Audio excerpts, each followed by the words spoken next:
Coming up on State of Events, PG&E issued blackouts through Northern California. Find out where and how it impacted the region. We will have the latest on the impeachment proceedings regarding President Trump and what Congress has done lately. And State of Events starts now.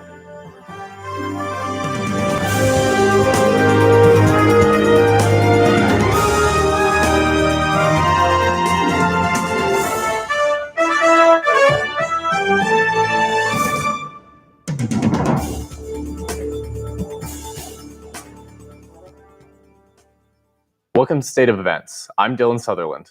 And I'm Alondra Vega. Let's get down to our top stories for this week. Last week, PG&E on short notice turned off power for hundreds of thousands of customers throughout Northern California. Jordan Myers has the latest on what happened last week with the PG&E blackouts. Thanks, Alondra. Over the weekend, nearly 800,000 PG&E customers went without power.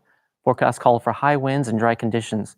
This combination could have catastrophic outcomes, similar to what Californians saw 2 years ago during the Tubbs fire. As many Californians scrambled to prepare for this widespread blackout, the frustration came with not only the inconvenience of not having power, but also the lack of communication from PG&E. I'm sort of confused because they keep delaying when they're going to shut off all the power, and we're just sort of like in pins and needles right now waiting for it to happen. No, we woke up this morning and we've got full power and not really knowing if it's going to go on or off. I'm checking maps and maps are not really clear. All I know is that my power is out and it's frustrating. And I feel to a certain extent that they're making it our fault. From the very beginning of the outage, confusion and frustration went from bad to worse for PG&E and affected Californians. The company's communication and computer systems failed as customers tried to find out whether or not they would be affected by the outage. As PG&E failed to inform customers, the confusion and frustration continued, with traffic jams, an increase in traffic accidents due to streetlights going dark, and leaving nursing homes and other critical services to fend for power themselves. Governor Newsom had this to say.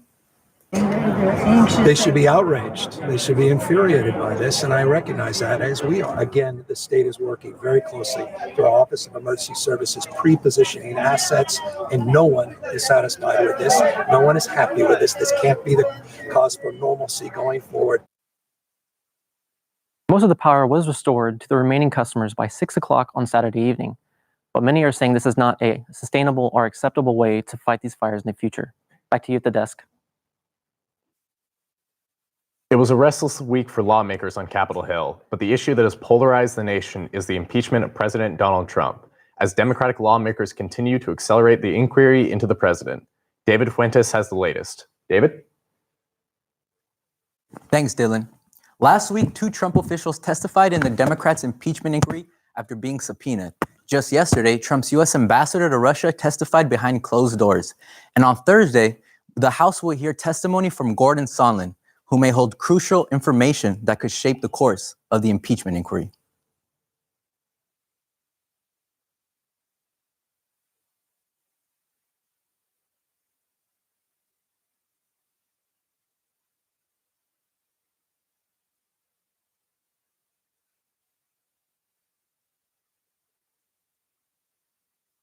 Democrats have sent a clear message to the White House. If they refuse to cooperate, they will be issued a subpoena.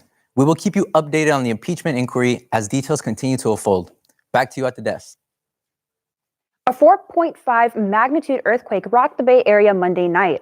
According to the USGS, the earthquake's epicenter was near Pleasant Hill on the Concord Green Valley Fault.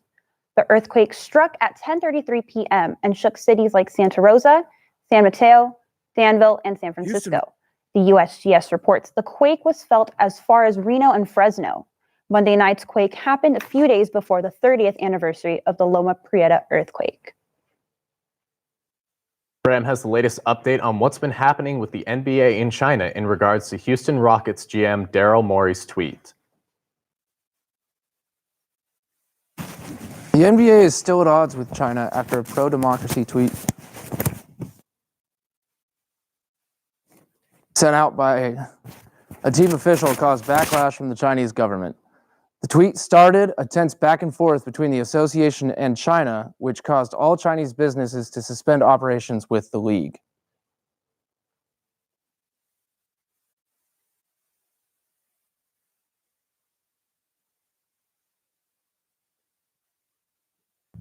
Houston Rockets general manager Daryl Morey tweeted out, "Fight for freedom, stand with Hong Kong" last week. The tweet provoked an immense backlash from the Chinese government and Chinese citizens alike. I'm a Chinese guy. I'm from China, so I support my country. I'm not support NBA in this case. The NBA initially responded with a statement that seemed sympathetic towards the Chinese government. However, Commissioner Adam Silver, who has always supported free speech among players and officials in the league, later clarified the NBA's stance. We are not apologizing for Daryl exercising his freedom of expression. I regret, again, having communicated directly with many friends in China, that so many people are upset, including millions and millions of our fans. Every business in China that has associations with the NBA has suspended their business dealings with the league. And while the Lakers and Nets still played their preseason games in Shanghai, the games were not televised within the country.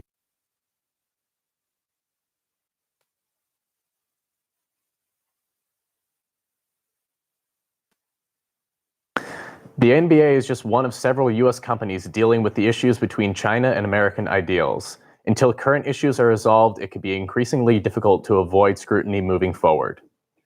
Former NBC employee Brooke Neville shares her story about ex-co-host Matt Lauer in a new book. Ronan Farrow's book, Catch and Kill, contains an interview with Neville's explaining Matt Lauer raped her. Neville alleges that Lauer raped her in his hotel room while both were covering the Sochi Winter Olympics in 2014. Lauer responded in a letter to the allegation, claiming the sexual encounter was consensual. Lauer was fired from the Today Show in 2017 for sexual harassment. The accused gunman from the El Paso Walmart shooting appeared in court on Thursday. The suspect, 22-year-old Patrick Crusius, has not pleaded guilty to the capital murder charge for the shooting that left nearly 22 people dead. This comes after court documents say that he confessed to the police that he was the shooter. He is currently being held without bail, and prosecutors say they will seek the death penalty. The Social Security Administration just announced they will be giving a 1.6% increase in monthly benefits to those receiving Social Security. This raise comes to help offset inflation costs, including food and services. This increase will be affecting nearly 69 million Americans across the country starting next year. Next on State of Events, Fleet Week occurred this past weekend in the Bay Area. Natasha Casino provides a Fleet Week recap along the San Francisco Bay. And then, women in Iran were finally allowed to do something for the first time in decades this past week. Find out what they did next on State of Events.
When it's time to choose healthcare for your teen, you want the best.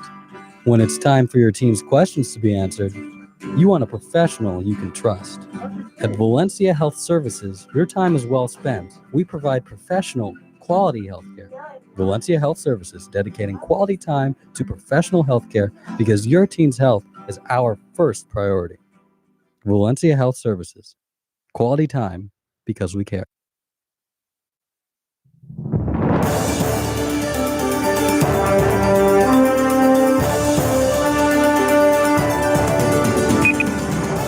Welcome back to State of Events.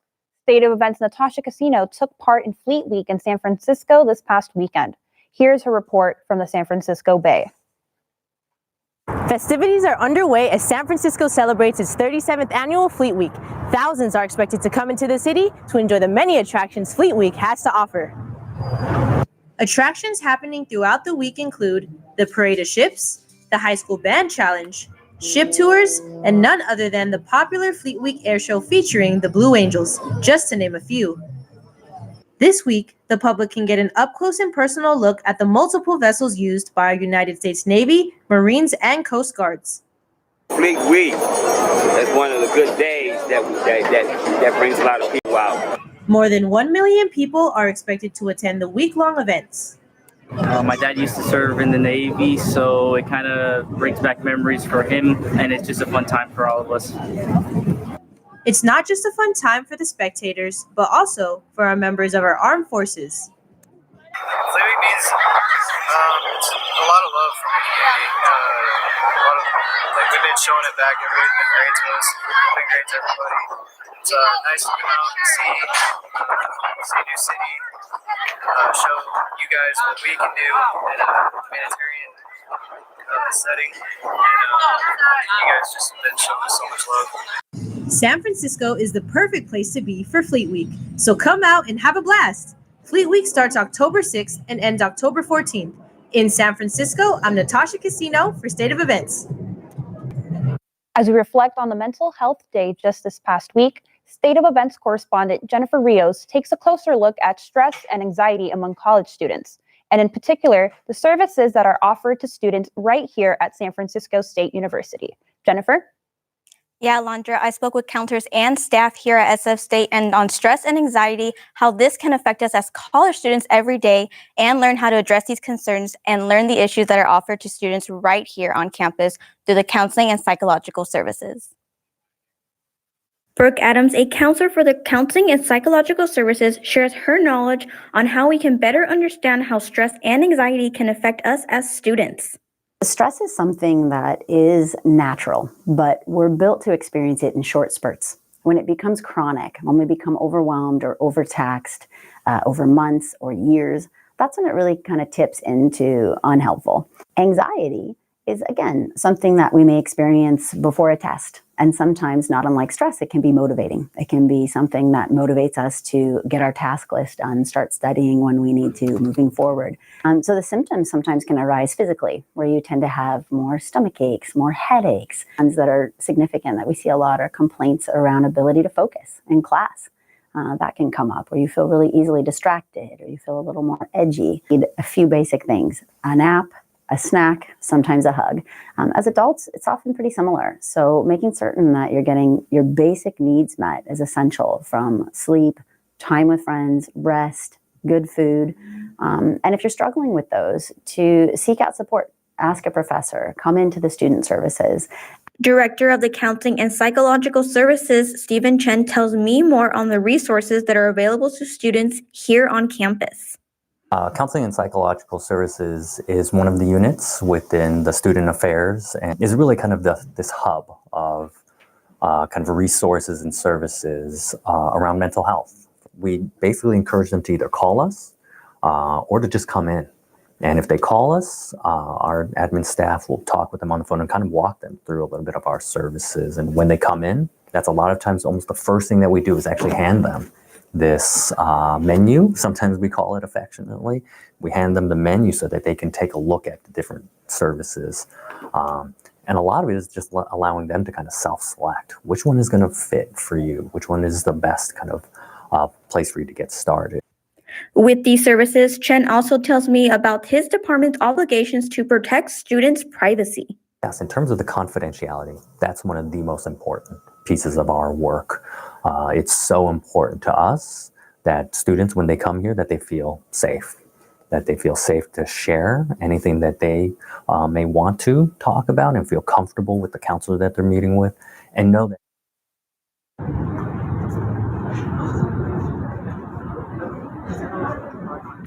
we want to be available to students. Again, really kind of meeting the students where they are.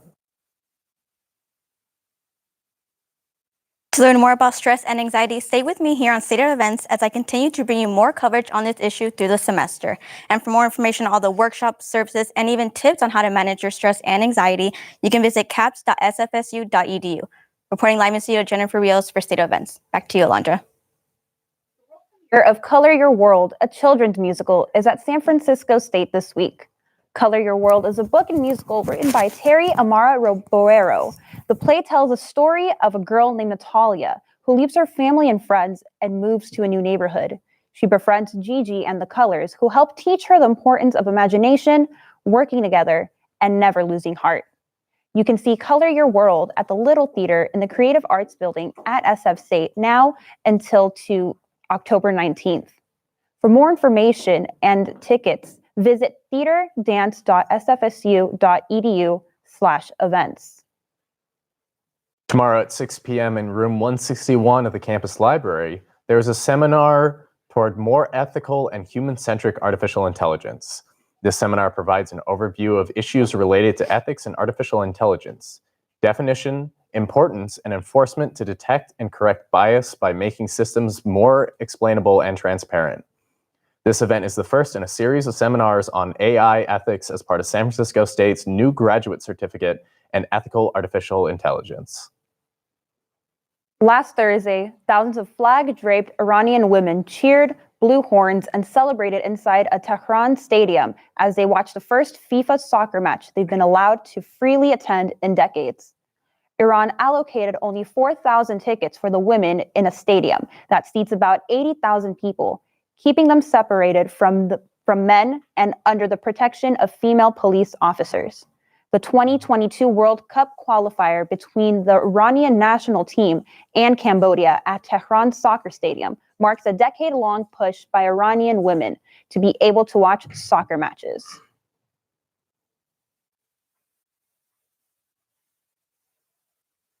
Next on State of Events, important news from Apple on a service that has existed for over 10 years that will soon go away. In the NFL, find out if the 49ers could remain undefeated and did the 49ers play a home game on the road? Next on State of Events.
When it's time to choose healthcare for your teen, you want the best. When it's time for your teen's questions to be answered, you want a professional you can trust. At Valencia Health Services, your time is well spent. We provide professional, quality healthcare. Valencia Health Services, dedicating quality time to professional healthcare because your teen's health is our first priority. Valencia Health Services, quality time because we care.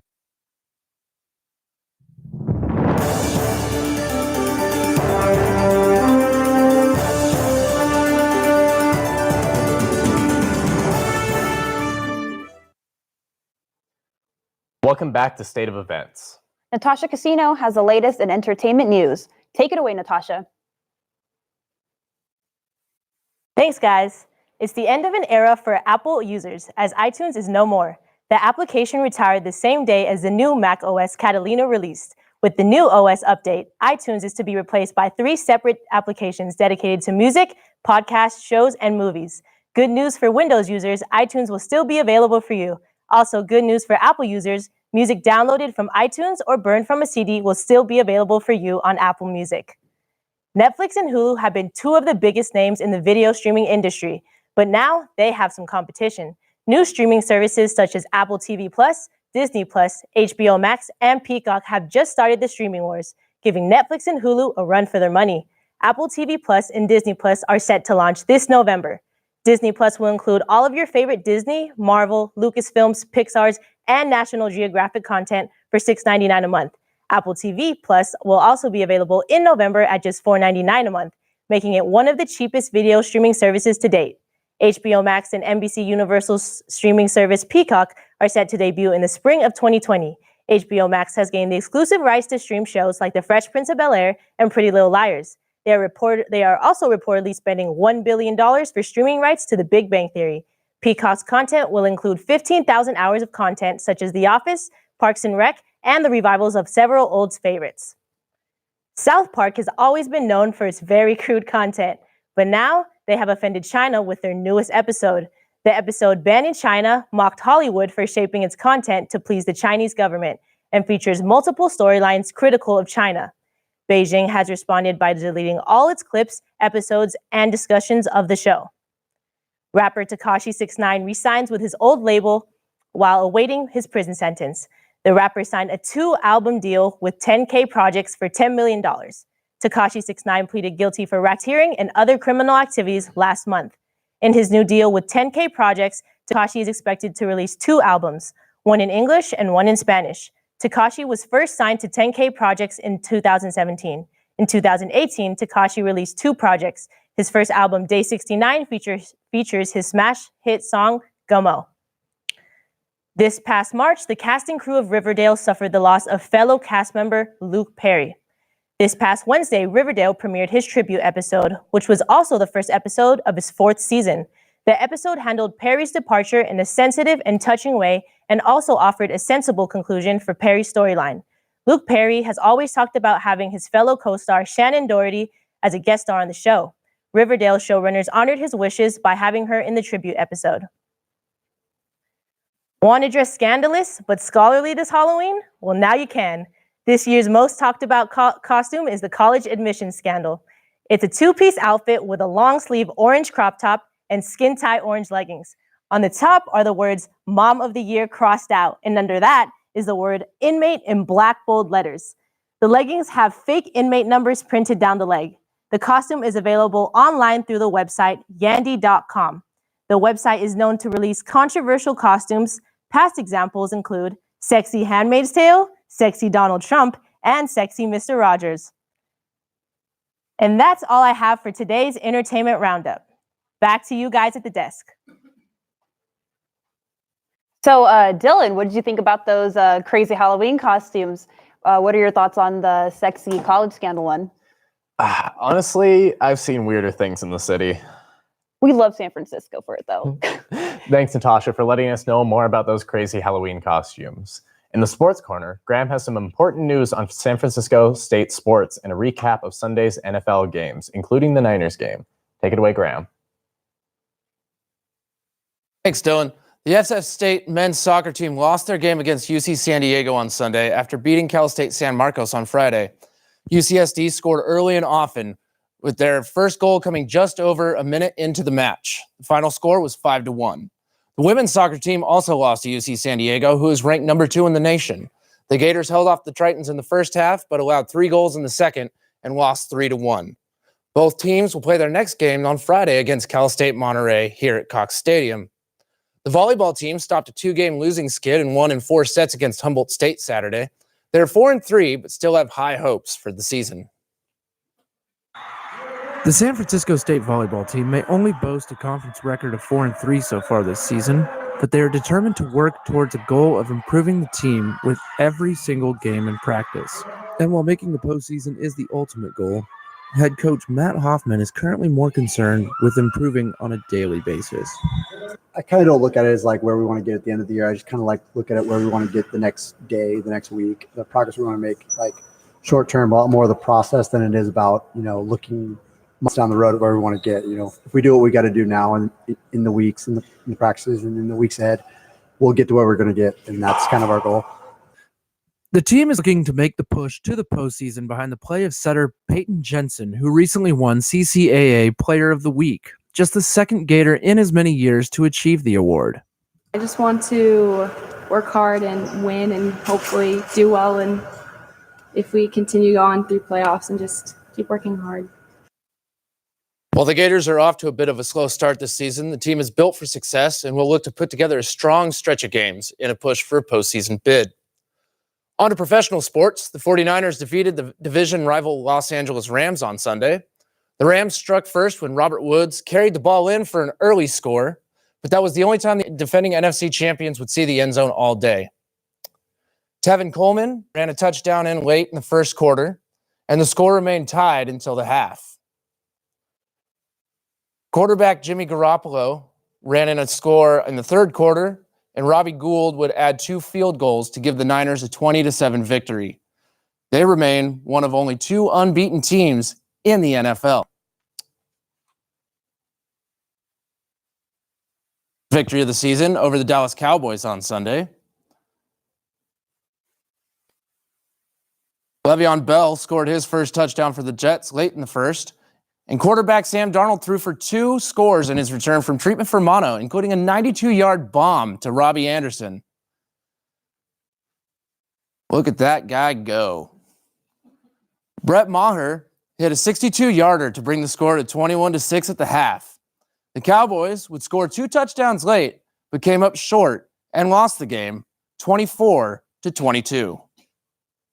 U.S. gymnast Simone Biles became the most decorated international athlete of all time on Sunday when she won her 24th and 25th medals, both gold, World Championships. The 22-year-old, who has 2 maneuvers named after her, won 5 of 6 possible golds in Stuttgart, Germany, and now looks to win gold on the balance beam in the Tokyo Olympics next year, which is an accomplishment that eluded her in the 2016 Rio Olympics.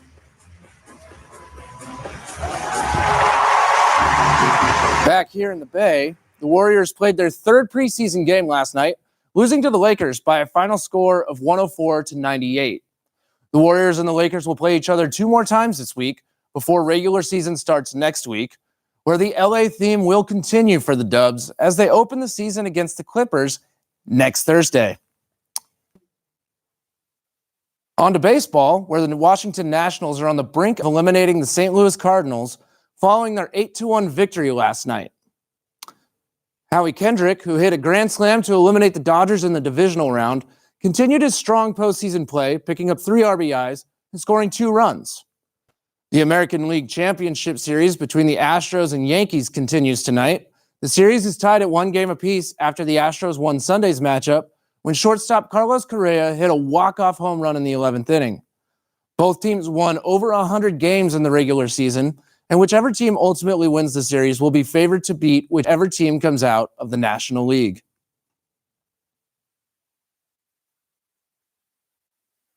Well, that does it all for the local sports wrap-up. Volleyball plays tonight, soccer on Friday, and the NBA regular season starts next Tuesday. Add that to the NFL this weekend, and it looks to be an exciting week. Back to you guys at the desk. That's all we have for this edition of State of Events. To stay up to date with all the news around San Francisco State, follow us on all of our social media platforms. And check out our website at stateofevents.net. For State of Events, I'm Melandra Vega. And I'm Dylan Sutherland. Stay golden, Gators.